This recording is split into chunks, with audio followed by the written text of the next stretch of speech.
மாவட்டம் உதகையில் திமுக கழக உயர்நிலை செயல் திட்டக்குழு உறுப்பினர் பாமு முபாரக், பேரறிஞர் அண்ணா, தலைவர் கலைஞர் ஆகியோர் சிலைகளுக்கு மரியாதை செலுத்தி கழக தலைவர் மாண்புமிகு தமிழக முதல்வர் மு.க. ஸ்டாலின் அவர்கள் கழக உயர்நிலை செயல் திட்டக்குழு உறுப்பினராக அறிவிக்கப்பட்டுள்ள பாமு முபாரக் அவர்கள் உதகை கலைஞர் அறிவாலய முகப்பில் உள்ள பேரறிஞர் அண்ணா, முத்தமிழ் அறிஞர் தலைவர் கலைஞர் கருணாநிதி ஆகியோரின் திருவுருவ சிலைகளுக்கு மாலை அணிவித்து மரியாதை செலுத்தி கழக நிர்வாகிகள் தொண்டர்களிடம் வாழ்த்துக்களை பெற்றுக்கொண்டார்.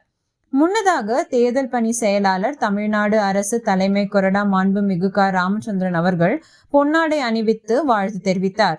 அதனைத் தொடர்ந்து கழக அலுவலகத்தில் கழக உயர்நிலை செயல் திட்ட குழு உறுப்பினர் பாமு முபாரக் அவர்கள் மற்றும் மாவட்ட பொறுப்பாளர் K.M. ராஜு ஆகியோருக்கு மாவட்ட கழக நிர்வாகிகள், தலைமை செயற்குழு, பொதுக்குழு உறுப்பினர்கள், நகர ஒன்றிய பேரூர் கழக செயலாளர்கள், நிர்வாகிகள், அணிகளின் மாவட்ட நகர ஒன்றிய பேரூர் நிர்வாகிகள், கிளை கழக செயலாளர்கள், நிர்வாகிகள், கழக செயல் வீரர்கள் பொன்னாடை அணிவித்து வாழ்த்து தெரிவித்தனர்.